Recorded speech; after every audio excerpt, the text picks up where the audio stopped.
Differences between liposuction methods. I've heard of traditional and Vaser. Do you have a preference? Yeah, okay, so there's loads and loads and loads of ways of thinking about liposuction.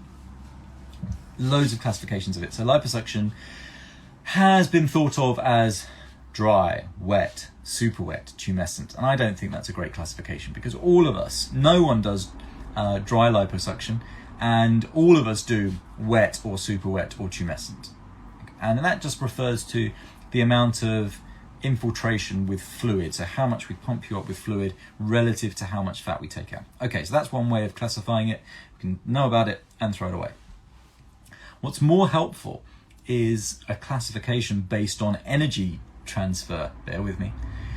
So when we're doing liposuction, you're not literally just putting a hose in and sucking, because if you just put, I mean, we have these hoses, they're just called suction cannulas, yanker suckers, that you use them to suction out people's throat. If you put one of those tubes into someone and sat there, nothing would happen, nothing whatsoever. It would get blocked with one glob of fat, because fat is solid.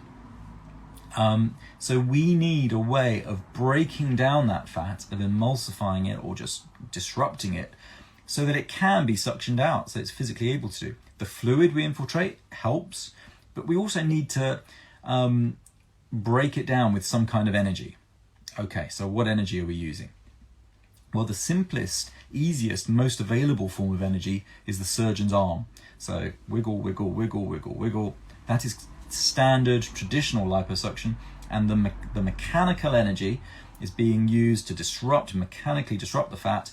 Avulsed globs of fat break away and are simultaneously being suctioned, because this suction on the end of that tube, at the end of the sort of suction cannula, is on constantly. So as the fat globule is loosened up, it gets sucked away. That's manual liposuction. It's tiring. I mean, it's really, really tiring. I don't know how some surgeons do as much manual. I know some surgeons who only do manual liposuction. Many surgeons actually only do manual liposuction. And they'll be there and they'll do a litre and then they'll do a second, and then I'll just think, oh my God, I was knackered after the first 200 mils when I did that. So I don't like manual liposuction much. I will do it, and I'll do it for small areas, especially ad hoc. So I'll be, I've done a breast reduction, say, and that armpit is just a bit fuller, and I just think I can make it better with, just 10 mils of liposuction would be great. And at its simplest, you don't even need suction. You can get a liposuction cannula on a syringe, and you can just pull back the barrel of the syringe and suction. You could do a chin that way. So you can do this for small areas. For big areas, it's not for me. And the reason it's not for me is because I don't want the end point of surgery to be when I'm tired. I want the end point of surgery to be when I think objectively, with me being tired not being a factor, not being a sort of confounding the devil on my shoulder saying, for God's sake, finish now.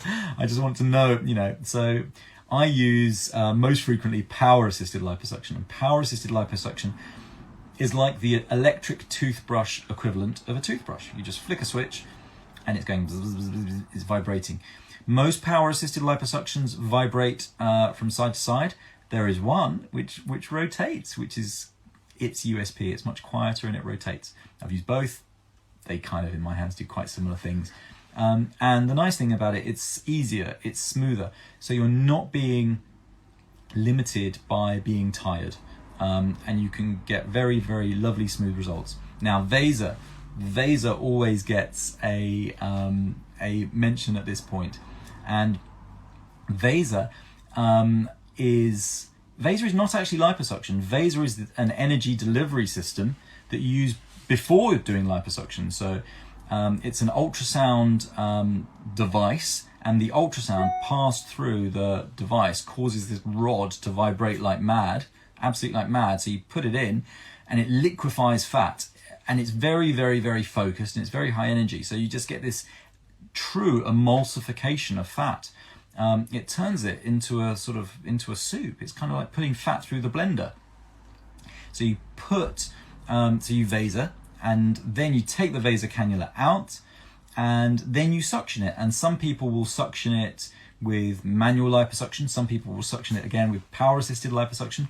Sometimes I hear people don't suction it at all. They just let that liquid soup drain out. They leave the holes open and they just let it drain for a few days. That seems pretty grim to me, pretty uncomfortable, lots of swelling, possibly a very irregular result. But if you suction it out and you suction it out evenly, then it should be really good. Now, the real enthusiasts of Vaser love Vaser because it's so highly focused, it's so highly defined. And so you can do things, you can do etching, you can do this really cool stuff. It also makes it kind of easier to liposuction. So some areas are quite hard to liposuction, quite hard work. The male chest is quite hard. I do find it fine actually with power assisted, but Vaser assisted makes it easier still. Buttocks are difficult to liposuction. No one has asked me to liposuction a buttock. I don't think anyone's asked anyone to liposuction a buttock for a decade. I mean, people want big booties. They do not want liposuction buttocks. So that's now a non-problem. But etching, it's a real advantage for etching. I personally think you'll have people who passionately use Vaser for everything. Good on them. I think it's not the right tool for the job if you want a really even result, because it's so highly focused. You can create irregularities. I know I have certainly corrected one or two post Vaser irregularity patients, and when I say one or two, I think I mean 10 or 20, because if you're not amazing at it, and there are people out there who are amazing at it, brilliant. If you're not, if you pick it up and you are an occasional user, then it does not have much margin of error for contour irregularities, I believe. And I've seen some awful contour irregularities. Some of the people with contour irregularities I know are in the crowd tonight, so feel free if you're happy to do so, but don't feel the need to. That's Vaser. There are other forms of liposuction energy. There's radio frequency assisted, which tends to be this kind of device that sort of passes over, so it's an internal and an external thing that forms this circuit, and that heats fat, which helps to break it down and destroy it. There's water assisted, so it's kind of this jet of water that's pumped in whilst being suctioned out. It's kind of like using a pressure washer for fat. One of the advantages of that over something like Vaser as your energy delivery system is it means that the fat that comes out you can still use for fat grafting, which I do a lot. That's why I use power assisted. You can use that fat for fat grafting. Vaser you can't. Laser is another. Radio frequency and laser are other forms, and you can't use that fat either, because you kind of roasted the fat. Fat's living cells and you've destroyed it. Laser and Vaser are believed to have some advantages in that they cause more skin tightening than the other kinds of liposuction. That extra skin tightening is modest or exceptionally modest, I would say. So it's, it's some percent, 10% maybe. I'll just pull that out of the air. I mean, it's modest. I believe even the real proponents of Vaser will not say it will convert you from someone who needs an abdominoplasty to someone who just needs liposuction. It's not that amount of skin tightening, but maybe, some is better than nothing. Laser assisted liposuction, I'm really going on about this one. Laser assisted liposuction, I'm pretty convinced it causes skin tightening with with having seen it. I haven't done it. I've gone off and seen someone who is real. I've visited or used all of these things that I'm talking about.